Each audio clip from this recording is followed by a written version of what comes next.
Hi అండి. అందరికీ నమస్కారం. Welcome to my channel. స్టోరీలోకి వెళ్ళబోయే ముందుగా ఇంకా ఎవరైనా నా ఛానల్‌ని సబ్స్క్రైబ్ చేసుకోకుండా ఉండి ఉంటే ప్లీజ్ ముందైతే సబ్స్క్రైబ్ చేసుకోండి. అలాగే బలవంతపు బంధం పార్ట్ 42 వినబోయే ముందుగా ప్రీవియస్ పార్ట్స్ ఎవరైనా వినకుండా ఉండి ఉంటే ముందు అవి వినండి. అప్పుడే స్టోరీలో క్లారిటీ ఉంటుంది. ఇక ఈరోజు పార్ట్‌కి వెళ్ళిపోదాము. బలవంతపు బంధం పార్ట్ 42. అభిజిత్కి పార్ట్నర్షిప్ ఇవ్వడంతో షాక్ అయ్యాడు వీక్షిత్. తర్వాత ఏం జరిగిందో చూద్దాం. అవును వీక్షిత్, వాడే వైష్ణవి భర్త, చెప్పాడు వైష్ణవ్. మరి ఇప్పుడేం చేద్దాం అడిగాడు వీక్షిత్. ఇప్పటి వరకు వైష్ణవి మనల్ని ఏమీ అడగలేదురా. తన భర్తను వదిలేసి నిలువ నీడ లేకుండా రోడ్డు మీదకు వచ్చినా కూడా తను నీడ కోసం మన ఇంటికి రాలేదు. అలాంటి తనకి తన పడిన అభిజిత్నిద్దాం అన్నాడు వైష్ణవ్. నువ్వు అన్నది నాకు అర్థం కాలేదు బ్రో, కానీ నువ్వు ఏం చేసినా నీకు తోడుగా ఆ పనిలో ఎప్పుడూ నేను ఉంటాను, చెప్పాడు వీక్షిత్. ఆ మాటతో ప్రేమగా వీక్షిత్ని హత్తుకున్నాడు వైష్ణవ్. మే కమింగ్ సార్ అన్న పిలుపుతో అటువైపు చూశారు ఇద్దరు. అక్కడ నిలబడి ఉన్న సంజయ్ని చూసి వైష్ణవ్ మొహం పక్కకు తిప్పుకోగా, ఏ సంజు, నీకు పర్మిషన్ ఏంటి? నువ్వెప్పుడైనా ఎక్కడికైనా రావచ్చు అని అన్నాడు వీక్షిత్. విరక్తిగా నవ్వి, అది ఇదివరకు వీక్షిత్, ఇప్పుడు కాదు అంది సంజన. ఇదివరకటికి ఇప్పటికీ తేడా ఏంటి సంజు? నువ్వు అప్పుడు సంజనవే, ఇప్పుడు సంజనవే అన్నాడు వీక్షిత్. అప్పుడు సంజు మీ మనిషి, ఇప్పుడు పరాయి మనిషి, వైష్ణవ్ వైపు చూస్తూ చెప్పింది సంజన. ఆ చూపులు ముళ్ళలా తనను తాకుతూ ఉంటే వాటి దాటికి తట్టుకోలేక తన చేతికి ఉన్న వాచ్ వైపు చూసి, వీక్షిత్, మీటింగ్కి టైం అవుతుంది, త్వరగా రా అని చెప్పి అక్కడి నుంచి వెళ్ళిపోయాడు వైష్ణవ్. అతని బాధను అర్థం చేసుకుని, ఎందుకు సంజు గతాన్ని తలుచుకుని ఇంకా బాధపడతావు? నువ్వు ఎంత బాధపడినా జరిగింది మారదు. వైష్ణవ్ ఎప్పుడు నీ వాడు కాలేడు. సో అంతా మర్చిపోయి లైఫ్లో మూవ్ ఆన్ అవ్వడం బెటర్ అని బయటికి నడిచాడు వీక్షిత్. మర్చిపోయి మూవ్ ఆన్ అవ్వడానికి వైష్ణవ్ జ్ఞాపకం కాదురా, నా ప్రాణం అని మనసులో అనుకుంది సంజు. ఇంట్లో ఏదో జరుగుతుందక్క. మావయ్య అత్తతో మాట్లాడడం లేదు. మావయ్య బయట ఉన్నప్పుడు వైష్ణవి వదిన బయటికే రావడం లేదు. పోనీ తను రాకపోతే రాకపోయింది, అక్షయ్ని కూడా బయటికి వదలడం లేదు. పాపం వాడు ఆ 4 గోడ మధ్యనే బందీ అయిపోయాడు అంది వందన. ఆమె చెప్పింది విని అని, నీ దగ్గర చాక్లెట్ ఉందా అని అడిగింది వసుధ. ఆమెను అదో రకంగా చూసి, ఇప్పుడు చాక్లెట్ తినే మూడ్ ఉందా నీకు అడిగింది వందన. ఉందా లేదా కంటి చూపుతో బెదిరిస్తున్నట్లు అడిగింది వసుధ. అసహనంగా వసుధను చూసి పైకి లేచి బయటికి నడుస్తున్న వందను చూసి, ఎక్కడికి అని అడిగింది వసుధ. చాక్లెట్ తేవడానికి పాప, రూమ్లో ఉంది అంది వందన. అరే నేను వస్తా పద అని వందన వెనక నడిచింది వసుధ. రూమ్లోకి వచ్చిన వందన తన బ్యాగ్లో ఉన్న చాక్లెట్ తీసి వసుధకి ఇచ్చింది. అది తీసుకుని రా వెళదాం అంది వసుధ. ఎక్కడికి అడిగింది వందన. నువ్వు రా పాప, తర్వాత చెప్తా అని ముందుకు నడిచింది వసుధ. పెదవి విరిచి ఆమెనే ఫాలో అయ్యింది వందన. మెల్లిగా వైష్ణవి రూమ్ డోర్ ఓపెన్ చేసి చూసింది వసుధ. ఏదో ఫ్యాషన్ మ్యాగజైన్ చదువుతూ కూర్చుంది వైష్ణవి. గడ్డం కింద చేతులు పెట్టుకుని దిగులుగా కూర్చుని ఉన్నాడు అక్షయ్. అతన్ని చూసి మెల్లిగా నోటితో ఉష్ ఉష్ అంటూ సౌండ్ చేసి పిలిచింది వసుధ.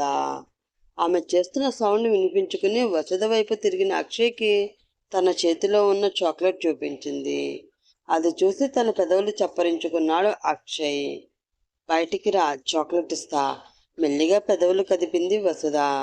అది అర్థం చేసుకుని వైష్ణవికి తెలియకూడదు అని మెల్లిగా పిల్లిలా అడుగులో అడుగు వేసుకుంటూ బయటికి నడుస్తున్న అక్షయ్ని చూసి, ఎక్కడికి కన్నా అని అడిగింది వైష్ణవి.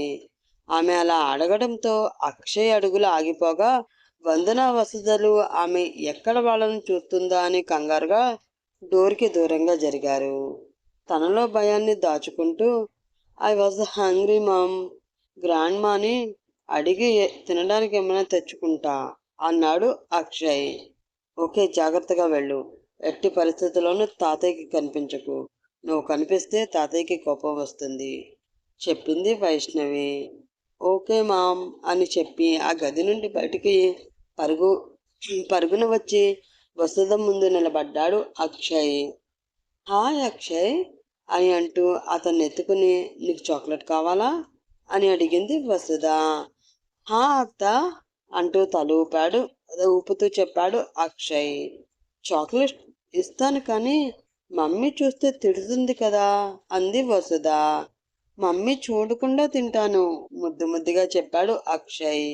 ఎలా కన్నా, నువ్వెక్కడ కూర్చుని తిన్నా మమ్మీ చూసేస్తుంది కదా, మరెక్కడ తింటావు అడిగింది వసుధ. దాంతో తన చిన్న బుర్రకి పదును పెట్టాడు అక్షయ్. ఎంత ఆలోచించినా మమ్మీ రాని ప్లేస్ ఏదో ఆ చిన్న బుర్రకి తట్టనే లేదు. సరే, ఒక పని చెయ్యి, తాతయ్య గదిలోకి తిను, మమ్మీ ఆ గదిలోకి రాదు కదా సలహా ఇచ్చింది వసుధ. అవును కదా, కానీ తాతయ్యకి మేమంటే ఇష్టం లేదు కదా, నేను ఆ గదిలోకి వెళితే తాతయ్య తిడతారేమో అమాయకంగా అన్నాడు అక్షయ్. నీలా ముద్దుగా ఉన్న బాబుని ఎవరైనా ముద్దు పెట్టుకుంటారు కానీ తిడతారా అని అంది వసుధ. అవును కదా అని వసుధ చేతిలోని చాక్లెట్ లాక్కుని విక్రమ్ వర్మ గది వైపు పరుగు తీశాడు అక్షయ్. అది చూసి నవ్వుకుంది వసుధ. ఏంటక్క నువ్వు చేసింది? ఇప్పుడు తన రూమ్కి వచ్చిన అక్షయ్ని చూసి మావి ఎలా రియాక్ట్ అవుతారో భయంగా అంది వందన. ఏమీ కాదులేవే, కంగారు పడకు. ఎవరికి ఎవరి మీద ఎంత కోపం ఉన్నా ఆ కోపాన్ని చిన్న పిల్లల మీద అయితే చూపించరు కదా అంది వసుధ. అలా చెప్పినా కూడా వందన భయపడుతూ ఆ గది వైపే చూస్తూనే ఉంది.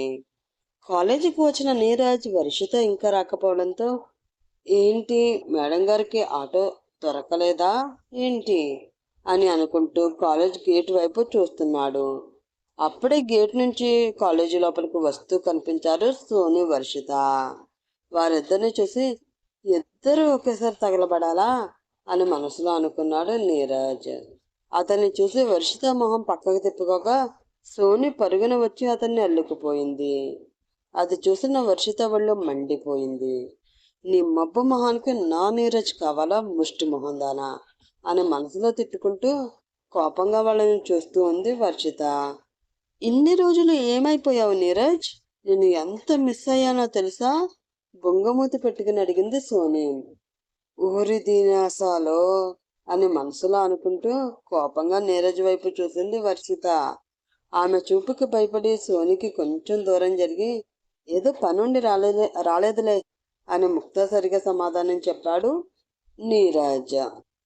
హాయ్ నీరజ్ అంటూ అక్కడికి వచ్చాడు అశోక్. హాయ్ అశోక్ అని నీరజ్ విష్ చేస్తూ ఉండగా హాయ్ వర్షిత, గుడ్ మార్నింగ్ అని నవ్వుతా ఆమెను విష్ చేశాడు అశోక్. గుడ్ మార్నింగ్ అశోక్ అని చెప్పి అక్కడి నుంచి వెళ్ళిపోయింది వర్షిత. వెళుతున్న ఆమెనే చూస్తూ లోకాన్ని మర్చిపోయాడు అశోక్. అది చూసి ఏంటి అశోక్ వర్షితని అలా చూస్తున్నావు అనుమానంగా అడిగింది సోని. ఏమీ లేదు, తన డ్రెస్ బాగుందని చూస్తున్నా చెప్పాడు అశోక్. డ్రెస్ బాగుందా లేక డ్రెస్ వేసుకున్న పిల్ల బాగుందా ఒంటిగా కన్నుగేటుతూ అడిగింది సోని.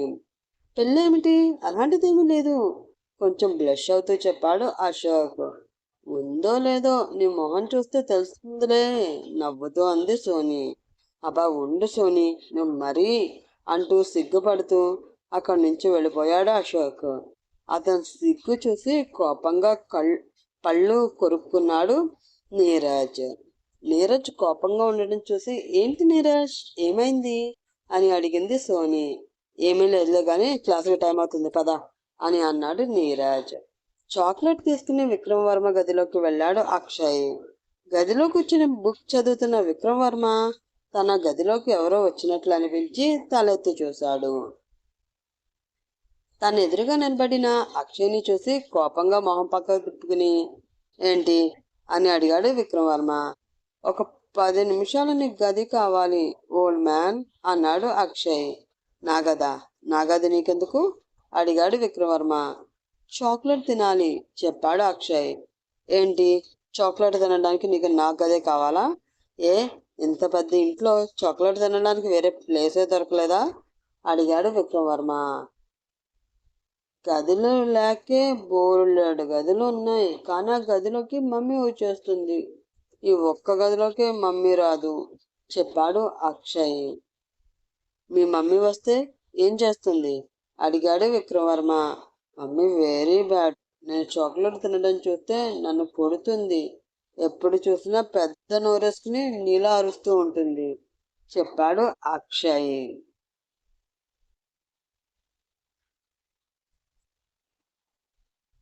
ఏంటి, నాది పెద్ద నోరా? నేను నీ మీద ఎప్పుడు అరిచాను? అడిగాడు విక్రమవర్మ. మేము ఇంటికి వచ్చినప్పుడు నువ్వు మమ్మీ మీద అరిచావు కదా, అప్పుడు నిన్ను చూస్తే నాకు చాలా భయం వేసింది తెలుసా అని అన్నాడు అక్షయ్. సర్లే, ఇంకెప్పుడు అరవను, కానీ మమ్మీ బ్యాడ్ కాదు కదా, నేను బాగా చూసుకోదా? అడిగాడు విక్రమవర్మ. మా మమ్మీ చాలా మంచిది, నన్ను ఎప్పుడూ ఏమీ అనదు, కానీ చాక్లెట్ తింటేనే కొడుతుంది. అప్పుడు మాత్రమే బ్యాడ్, మిగతా టైంలో my mummy is good, very good. I love my mummy చెప్పాడు అక్షయ్. ఆ మాటలకి మనసులో మురిసిపోతూ సరే అయితే తినేసి త్వరగా వెళ్ళిపో అని అన్నాడు విక్రమవర్మ. థ్యాంక్ యూ అని చెప్పి వెళ్ళి సోఫాలో కాలు మీద కాలు వేసుకుని కూర్చుని చాక్లెట్ తింటున్నాడు అక్షయ్. ఆ బాబుని అలా చూసిన విక్రమవర్మకి ముచ్చట వేసింది. అచ్చం వైష్ణవిలాగానే ఉన్నాడు అని అనుకుంటూ ఆ బాబుని రెప్ప వేయడం మర్చిపోయి మరీ చూస్తూ ఉన్నాడు విక్రమవర్మ. చాక్లెట్ తినడం పూర్తయ్యాక థ్యాంక్ యూ ఓల్డ్ మ్యాన్, ఇంక నేను వెళ్తాను, బాయ్ అని అన్నాడు అక్షయ్. ఏంటి, నేను ఓల్డ్ మ్యాన్నా? అడిగాడు విక్రమవర్మ. హా, నీకు తెల్ల జుట్టు వచ్చేస్తుంది కదా, తెల్ల జుట్టు వస్తే మరి నువ్వు ఓల్డ్ మ్యాన్వే కదా అని అన్నాడు అక్షయ్. అతని ముద్దు ముద్దు మాటలకు ముసుముసుగా నవ్వుకుంటూ ఇలానే వెళ్తావా అని అడిగాడు విక్రమవర్మ. హా, ఇలానే వచ్చాను కదా, ఇలానే వెళ్తాను అంటూ డోర్ వైపు చూపిస్తూ చెప్పాడు అక్షయ్. నువ్వు ఇలా వెళితే నువ్వు చాక్లెట్ తిన్నావని మమ్మీకి తెలిసిపోతుంది కదా, నాతో రా అని అతన్ని వాష్రూమ్కి తీసుకువెళ్ళి అతని చేతులకి మూతికి అయిన చాక్లెట్ కడిగి ఒప్పిడు వెళ్ళు అన్నాడు విక్రమవర్మ. నేను ఎప్పుడు చాక్లెట్ తిన్నా మమ్మీకి ఎలా తెలిసిపోతుందా అని అనుకునేవాడిని, మమ్మీకి ఎలా తెలుస్తుందో నాకు ఇప్పుడు అర్థమైంది అని. ఓల్డ్ మ్యాన్, నువ్వు కొంచెం వంగు అన్నాడు అక్షయ్. ఎందుకు అని కిందకి వంగాడు విక్రమవర్మ. అతని బుగ్గ మీద చటుక్కుని ముద్దు పెట్టి thank you very much old man అని చెప్పి అక్కడి నుంచి పరుగు తీశాడు అక్షయ్. ఆ బాబు అలా చేయడంతో తనలో తానే నవ్వుకున్నాడు విక్రమవర్మ. ఆఫీస్లో వర్క్ లోడ్ ఎక్కువ అవడంతో అలసిపోయి ఇంటికి వచ్చాడు వీక్షిత్ వైష్ణవ్. రావడంతోనే సోఫాలో కుప్పకూలి మమ్మీ కాఫీ అని అరిచాడు వీక్షిత్. పెళ్ళయి పెళ్ళం వచ్చినా కూడా ఇంకా మమ్మీ కాఫీ అంటావేంటా? అలా అడగడానికి నీకు సిగ్గులేదు? వెళ్ళి మీ ఆవిడని అడుక్కోపో ముద్దుగా కసిరింది సుధా. ఇప్పుడు దానిని కాఫీ అడిగితే నా మీద కోపంతో అందులో ఎలకల మందు కలిపినా కలుపుతుంది, దానికన్నా కాఫీ తక్కువ ఉండడమే బెటర్ అని మనసులో అనుకున్నాడు వీక్షిత్. సుధా మాట విని కిచెన్లోకి వెళుతుంది వందన. అది చూసి నవ్వుకుంటూ తన గది వైపు నడిచాడు వైష్ణవ్. ఈ వైష్ణవ్ ఏం తింటున్నాడో కానీ ఇంత టైట్గా ఉన్న కబోర్డ్ని చాలా ఈజీగా తీస్తాడు, కానీ ఇది తెరవడానికి నేను నానా తంటాలు పడుతున్నా, ఇది మాత్రం నాకు రాదు అని తిట్టుకుంటూ కబోర్డ్ తెరవడానికి కుస్తీలు పడుతూ ఉంది వసుధ. గదిలోకి వచ్చిన వైష్ణవ్ వసుధ కబోర్డ్తో కుస్తీ పడడం చూసి తనకి హెల్ప్ చేద్దామని వస్తున్నాడు. అప్పుడే కబోర్డ్ ఓపెన్ అయ్యి వసుధ పట్టు తప్పి తన వెనక ఉన్న వైష్ణవ్ మీద పడుతుంది. నడుంపై చేయి వేసి ఆమెని పడకుండా పట్టుకున్నాడు వైష్ణవ్. తనను పట్టుకున్న వైష్ణవ్ వైపు రెప్ప వేయడం కూడా మర్చిపోయి చూస్తుంది వసుధ. క్షణం ఇద్దరి కళ్ళు కలుసుకున్నాయి. వారి మాట్లాడుకొని ఎన్నో ఊసులు వారి కళ్ళ ద్వారా మనసును మాట్లాడుకుంటున్నాయి. గడుస్తున్న కాలాన్ని సైతం మర్చిపోయి ఒకరి కళ్ళల్లో మరొకరు మనసు మూలాల్లో వాళ్లపై దాగి ఉన్న ప్రేమను వెతుక్కుంటూ ఉన్నారు. అప్పుడే కాఫీ పట్టుకున్న గదిలోకి వచ్చింది సంజు. ఒకరి కవిలో మరొకరు ఉండడం చూసి కోపంతో ఆమె పిడికిలి బిగుసుకుంది. బావా, కాఫీ అన్న సంజు పిలుపుతో ఈ లోకంలోకి వచ్చిన వసుధ వైష్ణవ్కి కొంచెం దూరం జరిగింది. కోపంగా సంజుని చూసి ఆమె చేతిలో కాఫీ తీసుకున్నాడు వైష్ణవ్. తన కలిపిన కాఫీ వైష్ణవ్ తాగడంతో గాలిలో తేలిపోతుంది సంజు. కానీ కాఫీ ఒక్క సిప్ చేసి, చాలా చేదుగా ఉంది సంజు. అయినా నేను కాఫీ ఎలా తాగుతానో నీకు తెలియదు కదా. నువ్వెందుకు నా కోసం కాఫీ కలపడం? వసు కలుపుకుంది కదా అని ఆ కాఫీ కప్ వసుతకిచ్చి ఒక కాఫీ తీసుకురా వసు అని అన్నాడు వైష్ణవ్. అని ఆ కప్ తీసుకుని బయటికి నడిచింది వసుధ. అది చాలా అవమానంగా ఫీల్ అయి కళ్ళ నిండా నిండిన నీళ్లతో వెనుతిరిగింది సంజు. అది చూసి సంజు ఒక్క నిమిషం అని ఎవరి రూమ్లోకైనా వచ్చే ముందు డోర్ నాక్ చేసి రావడం మినిమం కామన్ సెన్స్. అది నీకు ఉంది అని నేను అనుకుంటున్నా అని అన్నాడు వైష్ణవ్. ఆ మాటకి కళ్ళల్లో నిండిన నీళ్లు చెంపల మీదగా కిందకి జారగా పూడుకుపోయిన గొంతుతో సారీ బాబా అని చెప్పి బయటికి నడిచింది సంజన. సోఫాలో రిలాక్స్ అవుతూ ఉన్న వీక్షిత్కి కాఫీ తీసుకువచ్చి ఇచ్చింది వందన. పోనీలే, కాపురం చేయకపోయినా కాఫీ అయినా ఇచ్చింది అనుకుంటూ ఆ కాఫీ కప్ తీసుకున్నాడు వీక్షిత్. ఎంతో ప్రేమతో నీ కోసం కలిపాను వీక్షిత్, ఒక్క చుక్క కూడా వదలకుండా తాగాలి అంది వందన. ఆ మాటకి వీక్షిత్ మనసు ఆకాశాన్ని తాకింది. తప్పకుండా వందన అని కాఫీ సిప్ చేశాడు. ఆ కాఫీలో వందన కలిపిన గుంటూరు కారం నషాలానికి అంటింది. కారం కలిపి నా చావుకు ముహూర్తం పెట్టావు కదే, ఇప్పుడు ఈ కాఫీ తాగను లేను, అలానే వదలను లేను అని మనసులో అనుకుంటూ నవ్వు మొహం పెట్టి కళ్ళు మూసుకున్న కాఫీ తాగేసి ఇంకొక నిమిషం కూడా అక్కడ ఉండకుండా తన గదిలోకి వెళ్ళిపోయాడు వీక్షిత్. అది చూసి అతను వెనక్కే వెళ్ళింది వందన. గదిలోకి వెళ్ళి నోరు మండుతూ ఉంటే ఆవేశపడుతూ వాటర్ తాగుతున్నాడు వీక్షిత్. ఎంత వాటర్ తాగినా తన మంట మాత్రం తగ్గడం లేదు. గదిలోకి వచ్చిన వందన అది చూసి బాగా మండిందా అని అడిగింది. రాక్షసి, ఎవరైనా అంత కారం వేస్తారా? ఫైర్ అయ్యాడు వీక్షిత్. అరిచింది చాలు, ముందు స్వీట్ తిను, మంట తగ్గుతుంది అని అతని చేతిలో స్వీట్ పెట్టింది వందన. ఆ మాటతో సీరియస్గా ఆమె వైపు చూస్తూ స్వీట్ తీసుకున్నాడు వీక్షిత్. చూపు చూసి నువ్వు ఎంత చూసినా నన్నేమీ చేయలేవు, కానీ అలా చూడడం మానేసి ముందు తిను అని అంది వందన. ఇది నాతో ప్రేమగా మాట్లాడుతుంది అనుకోవడం నా బుద్ధి తక్కువ అని మనసులో అనుకుంటూ ఉన్నాడు వీక్షిత్. కాఫీ కలిపి వైష్ణవ్కి ఇచ్చింది వసుధ. నీకు ఇక్కడ ఏమైనా ఇబ్బందిగా ఉందా వసు అడిగాడు వైష్ణవ్. లేదు, అంతా బాగానే ఉంది ముక్తాసరిగా సమాధానం చెప్పింది వసుధ. ఏమన్నా ఇబ్బంది ఉంటే చెప్పు వసు, క్లియర్ చేస్తాను చెప్పాడు వైష్ణవ్. లేదు, అంతా బాగానే ఉంది అంది వసుధ. నాకు తెలుసు నీ ఇబ్బంది నేనే అని, నాతో పెళ్ళి నీకు ఇష్టం లేదు అని బలవంతంగా నన్ను పెళ్లి చేసుకున్నావు అని కూడా నాకు తెలుసు. జరిగిందంతా ఒక కలలా ఉంది. నీ ఇష్టం లేనిదే నీ కళ ఎప్పటికీ నిజం కాదు. నేను నీకు ఎప్పటికీ ఒక కంచెలా తోడు ఉంటూ నీకు నీ వాళ్లకు ఏమీ కాకుండా కాపు కాస్తాను, అంతే తప్ప నీ ఇష్టం లేకుండా నీ భర్త స్థానంలోకి రాను అని చెప్పి అక్కడి నుంచి వెళ్ళిపోయాడు వైష్ణవ్. నాకు తెలుసు వైష్ణవ్, నీ మనసులో ఉన్నది నేను కాదు, నీ ప్రేమ నాది కాదు. నాది కాని జీవితంలో ఇప్పుడు నేను బ్రతుకుతున్నాను. ఇలా ఎన్నాళ్ళు బ్రతకాలో అనుకుంటూ ఒక నిట్టూర్పు వదిలింది వసుధ. క్లాస్ జరుగుతున్నంతసేపు వర్షితని చూస్తూ ఉన్నా తను ఒక్కసారి కూడా తన వైపు తిరిగి చూడకపోవడంతో నీరజ్ మనసు కలవరపడుతూ ఉంది. ఆమె అలా చేయడంతో ఆమెపై అతనికి ఉన్న కోపం మరింత పెరిగిపోయింది. ఆ కోపంతో క్లాస్ నుండి బయటకు వచ్చి తన బైక్ తీశాడు నీరజ్. అది చూసి సోని పరిగెత్తుకుంటూ వచ్చి అతని బైక్ ఎక్కింది. నువ్వెక్కడికి అడిగాడు నీరజ్. నువ్వెక్కడికో నేను అక్కడికే.